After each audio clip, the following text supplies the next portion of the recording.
everyone, welcome to Sarah is Singing. Still not singing, still just talking to the camera. One day I will sing on here and then you will see. Today I want to do something slightly different than the norm. That is, I'm going to review a book to a movie, and if that turns you off, let me know in the comments. So basically, I'll let you know what book I'm reviewing in like 30 seconds, so you have to keep watching. I'm gonna hold your attention. I'm reading a book a week for a year. So far, I've read as many books as it has been weeks in the year, which is like I think 5 or 6. I read the Book of Negroes in a week. I've read this old book from like 1912 called Just Peggy in a week. I read a manuscript for a play in a day because I forgot to do my reading for the week. Also, I have a cat now who just walked by.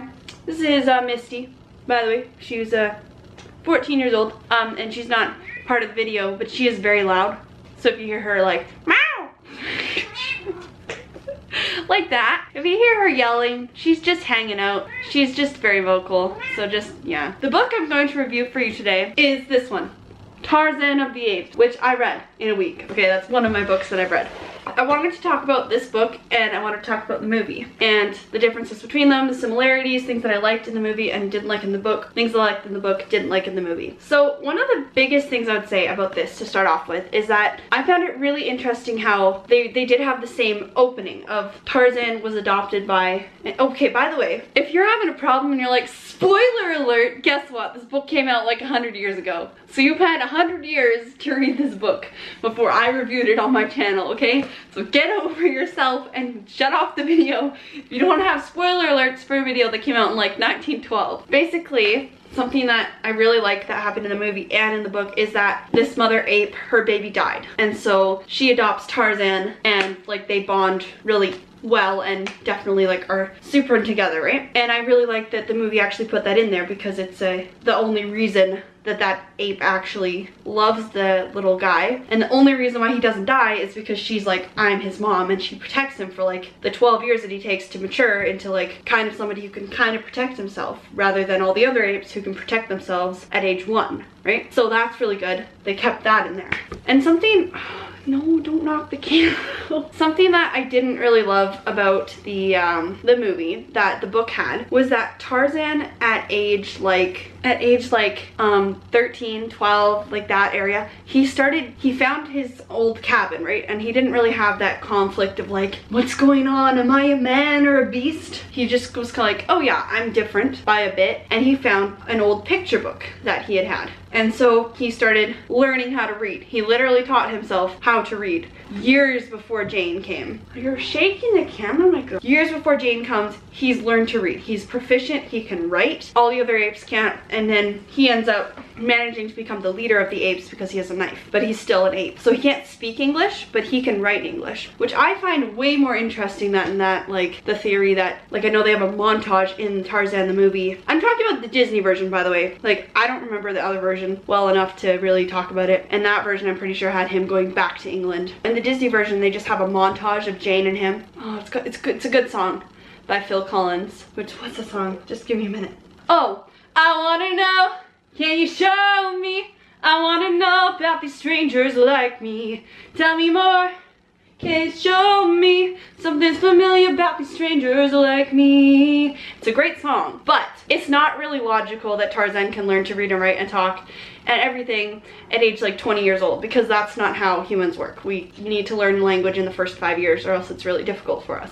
And so that leads me to my next thing, which is that when Tarzan learns to speak, he's actually taught by a Frenchman. So he can write English, but he speaks French. So it's a bit problematic for him because Jane can kind of speak French, but they don't even really realize that he's actually Tarzan of the Apes because he writes them a note. But when they try to speak to him in English, he's like, right? So they're like, oh, well, it's not Tarzan of the Apes, then it's some other guy, because this guy can't speak English, so how can he write to us in English, right? And so they actually end up going back to England. And this is the part of the book that I just didn't appreciate as much, I will say. Because they go back to England. Tarzan takes his Frenchman friend and they go to England and they find them, and Tarzan is kind of civilized and everything, and Jane loves him, but she's bound to another man. So Tarzan goes up to this guy and he sticks him up against a wall And he's like, I'm gonna kill you if you don't release her from her contract saying that she has to marry you. And Jane's like, no, Tarzan, that's not how we do it. But of course, that guy got scared out of his wits, probably peed his pants. He's like, okay, do what you want, I'm out, right? I don't want to have to deal with no monkey man. And so Tarzan has learned to speak English by this point, by the way, which it's still a little bit illogical, but like it's more logical than the montage of Tarzan and Jane. So Tarzan and Jane, they love each other, you know, they're in love. And then Clayton, oh yeah, here's the other thing. John Clayton, not a villain, not a bad guy in this one, which I actually appreciate. I feel like they could have done a lot better with Tarzan in the movie. Clayton is Tarzan's cousin. Isn't that weird? He's his cousin. He's not, and he doesn't even know. But Tarzan finds out that he's his cousin at the very end of the book because he had found this fingerprint of the baby of John Greystoke, I guess is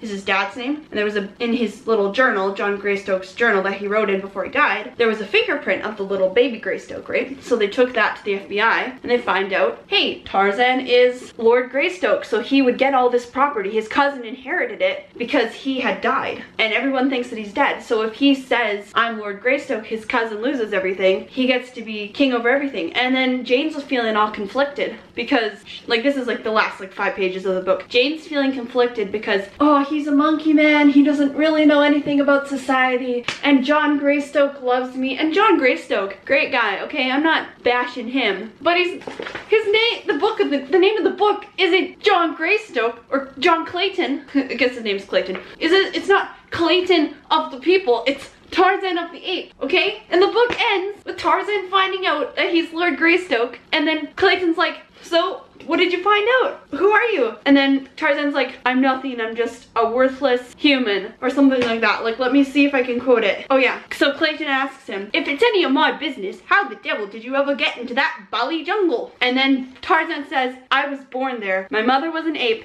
and of course she couldn't tell me much about it. I never knew who my father was. That was really loud. That's the final sentence of the book. He just throws away his title, and guess who gets the girl? Not Tarzan. Clayton gets the girl. 224 pages of you stringing me along, Edgar Rice Burroughs, and Jane doesn't even get the guy. She gets the other guy. My roommate's probably real mad at me right now because I'm yelling at the top of my lungs about Tarzan. But this is the thing, honestly. Like, it's a, yeah, logical decision to make, I guess. Like, I guess it's logical to pick the guy who can, like, be refined and stuff. But he's not the main character. Like, I don't know. I just got real salty about it, okay? And I'm sorry if I've spoiled this book for you and now you can't read it. But as previously stated, it came out 100 years ago. You should have read it sometime before that. And I really appreciate the fact that, like, the Disney version, Tarzan gets the girl. Because this book literally makes the statement, not literally, but you know, nice guys finish last. Literally, Tarzan finishes last. He saves her life. He's like the most like smoking hot guy she's ever seen. Basically, she's all like, and he still doesn't get the girl because he's too nice. It's so annoying, okay? I will tell you that.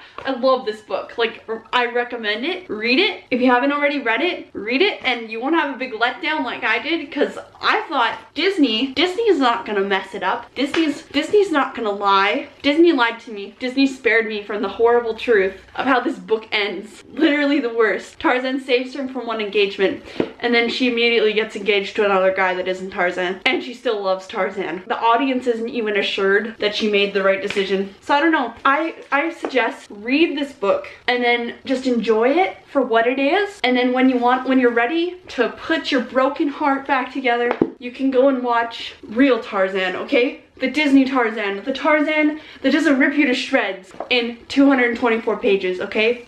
Takes a week to read, 4 pages a day, 4 chapters a day. That's my rant, my huge Tarzan of the Apes review / rant. I think Disney did an amazing job. I also think this book did an amazing job. Don't let me, like, I know I'm totally being hypocritical and I'm like raving and yelling at it, but like this book did a really good job of showing the logical thing that a woman would do in the 1900s and now. Like, I'm sure like I would probably do the same thing. I probably wouldn't pick the person who lived in the jungle for 20 years. I'd probably pick the guy who like I'd been in love with for a couple years rather than the guy I'd been in love with for like a month. It's not your average rom-com, okay? If I could retitle this book, I would retitle it Nice Guys Do Finish Last. This is Sarah Is Singing, signing out.